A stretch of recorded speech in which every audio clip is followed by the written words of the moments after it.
বিষয়টা হলো আমরা বিগত দিনে এই আওয়ামী দুঃশাসনের শিকার, এই অবৈধ ফ্যাসিস্ট অবৈধ বিনা ভোটের সরকার হাসিনার হামলা মামলা, মিথ্যা মামলা, জেল জুলুম, গায়েবী মামলার শিকার। এবং সর্বোপরি কথা হচ্ছে আমরা আমাদের ভোটের অধিকার, ভাতের অধিকার, কথা বলার অধিকার, বাক স্বাধীনতা থেকে আমরা বঞ্চিত ছিলাম। এখানে যারা ভোটার আছেন বিগত 15 বছরে আপনারা লিগেলভাবে ভোট দিতে পারছেন এমন আছেন একজনও? কেউই ভোট দিতে পারেন নাই, আপনারা সঠিকভাবে কথা বলতে পারেন নাই। আর সবচেয়ে বড় বিষয় হলো একটা একতন্ত্র দেশ চলছে। 1971 সালে দেশ স্বাধীনের পরে আমাদের হাজার হাজার মানুষের ভাই বোনদের মা বাবার ইজ্জতের বিনিময়ে দেশ স্বাধীন হয়েছে, কিন্তু আমরা কি স্বাধীন ছিলাম এই সরকারের আমলে? আমরা স্বাধীন ছিলাম? আমরা পরাধীনতার মধ্যে ছিলাম। কিন্তু 2024 সালে এসে নতুন করে ছাত্র জনতার মাধ্যমে আমরা নতুন করে আবার একটা স্বাধীনতা অর্জন করেছি। আমরা একটা স্বাধীনভাবে একটা স্বাধীন রাষ্ট্র পেয়েছি, ঠিক আছে? এই স্বাধীন রাষ্ট্রের মাধ্যমে আমাদের যে এখন অন্তর্বর্তীকালীন সরকার গঠন হয়েছে, ডক্টর ইউনূস এই অন্তর্বর্তীকালীন সরকারের প্রধান, উনি অত্যন্ত ভালো মানুষ, অত্যন্ত জনপ্রিয় মানুষ, ঠিক আছে?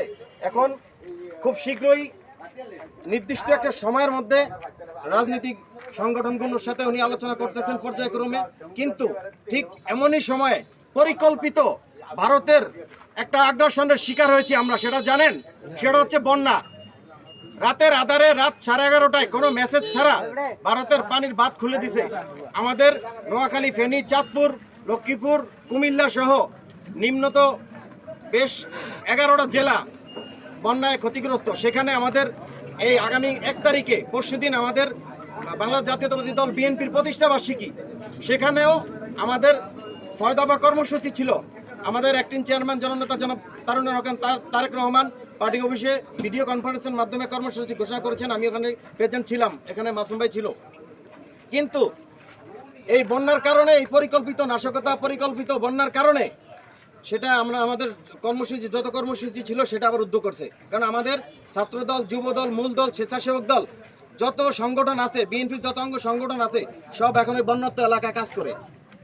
সেন্ট্রালের সবাই বন্যাত্ম এলাকায় কাজ করে। ওখানে বন্যাত্মরা শুধু আমরা দিতে পারতেছি না তাদের সঠিক থাকার জায়গা, কিন্তু খাবারের কোনো অভাব নাই। কিন্তু এই ফ্যাসিস্ট আওয়ামী লীগ, এই দুঃশাসনের আওয়ামী লীগ যদি এখানে এতদিন থাকতো, এখান থেকেও টাকা মারতো। 2007 সালে শিডিউলের সময় আপনারা ক্ষতিগ্রস্ত হয়েছেন, এলাকা ক্ষতিগ্রস্ত হয়েছে, কিন্তু সেখানেও প্রথমে ডিসি এই এলাকার বিরুদ্ধে অনেক বাজে কথা বলছে, পরে সে মিডিয়ার মাধ্যমে ক্ষমা চাইছে। কিন্তু আমরা আমাদের এই অবৈধ সরকারের অবৈধ মন্ত্রী আমলা কামলারা সবসময় তাকিয়ে থাকে যে কখন দেশে এই ধরনের একটা দুর্যোগ হবে আর এরা পকেট ভারী করতে সুবিধা হবে। কিন্তু এই বর্তমানে ক্লান্তি লগ্নে, এই বর্তমানে দুঃসময়ে এসে এরা পরিকল্পিত নাশকতার শিকার হয়েছি আমরা। আমাদের ভাই বোনরা ওখানে নির্যাতিত, বিভিন্নভাবে পানি টানি উঠে অনেক সমস্যা, এখন পর্যন্ত এখানে সমস্যার জর্জরিত হয় নাই, ঠিক আছে? কিন্তু সঠিক তদারকির মাধ্যমে আমাদের ওখানে খাবারের অভাব নাই, বস্ত্রের অভাব নাই। কিন্তু এই আওয়ামী লীগ সরকার, এই বিনা ভোটের সরকার যদি থাকতো তাহলে এটা হতো না। এখান থেকেও টাকা নেতাদের পকেটে যাইতো, ত্রাণ দিতেন, ত্রাণের টাকাও চুরি করে পকেটে নিত। কিছুদিন আগে আমাদের দেশে বন্যা হয়েছে, বলা পানি হয়েছে, বহু এমপি মন্ত্রী, বহু চেয়ারম্যানের খাটের নিচে সোয়াবিন তেলের লিটার হয়েছে, বেরেল পাওয়া গেছে, খাদ্যের গুদাম বানায় ফেলছে তারা। কিন্তু আপনারা সঠিক নেতৃত্বের মাধ্যমে, ভোটের মাধ্যমে আপনারা একটা সঠিক নির্বাচিত সরকার গঠন করবেন, সেই প্রক্রিয়া চলমান রয়েছে, ঠিক আছে? সর্বোপরি একটা কথা না বললেই নয়, এই এলাকায় আওয়ামী লীগ দ্বারা নীরবে অনেক রকমের নির্যাতনের শিকার হয়েছেন সবাই। আমি নাম মেনশন করবো না, এটা সবাই জানে কে ক্ষতিগ্রস্ত হয়েছে, কে ক্ষতিগ্রস্ত করছে, সবাই জানে।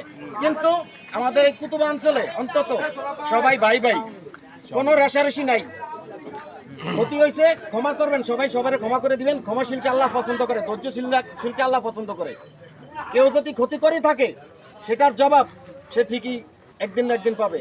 আমাকে অনেকে ফোন দিছে, যারা আমার ডিস্টার্ব করছে, যারা আমার ক্ষতি করছে, আমার অনেকেই ফোন দিয়া খোঁজখবর নিছে। কিন্তু এরা তো বুঝে যে আমি ওর ক্ষতি করছি, এরা বিভিন্ন সময় বিভিন্নভাবে ফোন দিয়ে ক্ষমা চাইছে। আমি বলছি না, ক্ষমার কিছু নাই। অপরাধ আপনি করছেন, যদি আপনার নিজের বিবেক বেরেনে তাড়না দেয়, তাহলে আপনি আপনার অপমান, এটার ক্ষতিগ্রস্তের শিকার আপনি নিজেই বুঝতে পারবেন। কারণ বিবেকের বিচার সবচেয়ে বড় বিচার, ঠিক আছে? এজন্যই আমরা খুব শীঘ্রই এখানে একটা ক্লাব উদ্বোধন করবো ইনশাল্লাহ। এই অফিস ক্লাবটা থাকবে সকল দলের, সবার, ছাত্রদল, যুবদল, মূল দল, কোনো দল বুঝি না, সবার থাকবে। এখানে পত্রিকা থাকবে, টেলিভিশন থাকবে, খবর দেখবেন। এলাকার টুকটাক বিচার আচার হইলে আপনারা করবেন। আগে যেমন চাল চুরির বিচারের জন্য নাকে খত দিয়ে আপনারা চেয়ারম্যানের কার্যালয়ে যেতে হতো, সেই লঙ্গি চেয়ারম্যানের কার্যালয়ে গেছেন আপনারা। এই এলাকার চাল চুরির বিচারের জন্য আপনারা ওখানে যাইতে হয়েছে। এখন আর আপনারা যাবেন না, আপনাদের বিচার আপনারা করবেন। বিএনপি ক্ষমতায় থাকা অবস্থায় প্রত্যেকটা ওয়ার্ডে মেম্বার চেয়ারম্যানের পাশাপাশি গ্রাম সরকার গঠন করিয়া দিয়েছে। জিয়াউর রহমানের বেগম খালেদা জিয়া, দেশনেত্রী বেগম খালেদা জিয়া। গ্রাম সরকার ছিল না, এই যে গ্রাম সরকার ছিল, এই যে এখান 3 নম্বরে গ্রাম সরকার ছিল, এই যে সিদ্দিক ভাই, খুব নির্যাতিত মানুষ, ঠিক আছে? এখনো সে ঠিক সেম স্টাইলে এখন সেটা গঠন করা হবে পর্যায়ক্রমে। তবে এখনো আমরা সরকারে আসি নাই, রাষ্ট্রীয় ক্ষমতায় আসি নাই, ঠিক আছে? এখন দেশে অন্তর্বর্তীকালীন সরকার দেশ পরিচালনা করতেছে। এদেরকে সবার যে যার জায়গা থেকে এদেরকে সহযোগিতা করতে হবে, ঠিক আছে? পরামর্শ দিতে হবে। আপনারা কথা বলবেন, আপনাদের প্রতিনিধি পাঠান, আপনাদের কথাও শুনবে, ঠিক আছে? কিন্তু বিশৃঙ্খলা এলাকায় করা যাবে না, কারো মাথা বাড়ি দেওয়া যাবে না, কারো ব্যবসা বন্ধ করা যাবে না, কারো ক্ষতি করা যাবে না। কেউ যদি ব্যক্তিগতভাবে কারো ব্যক্তিগত আক্রোশ দলের সাথে মিশ্রিত করিয়া কারো ক্ষতি করার চেষ্টা করেন, এটাকে শক্ত হাতে দমন করা হবে, ঠিক আছে?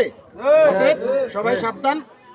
যারা ইতিপূর্বে যত আকাম কুকাম করছেন, যার সাথে যে করছেন, নীরবে আইসা ক্ষমা চেয়ে নিয়েন, ক্ষমা চেয়ে নিয়েন। আর আমার দলীয় ভাই বোনদের উদ্দেশ্যে একটা কথা বলি, কেউ আঘাত করবেন না।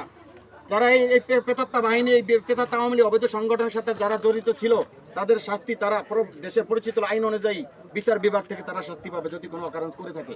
অতএব আপনারা কেউ আকাম কুকামদের সাথে জড়িত হইয়া কাউরে প্রশ্রয় দিয়া, আশ্রয় দিয়া আইন নিজের হাতে তুলে নেবেন না, এবং কাউকে সাথে রেখে, যেমন আপনার আকাম কুকাম করছেন, আপনার সাথে মিশে আপনার সাথে সম্পর্ক করিয়া একটা ফলন নেওয়ার চেষ্টা করবে। অতএব এ থেকে সবাই সাবধান। ধন্যবাদ উপস্থিত সকলকে, আসসালামু আলাইকুম। এখন আমার সামনে সংক্ষিপ্ত কথা বলবেন বোরহানউদ্দিন, একটু কথা বলেন।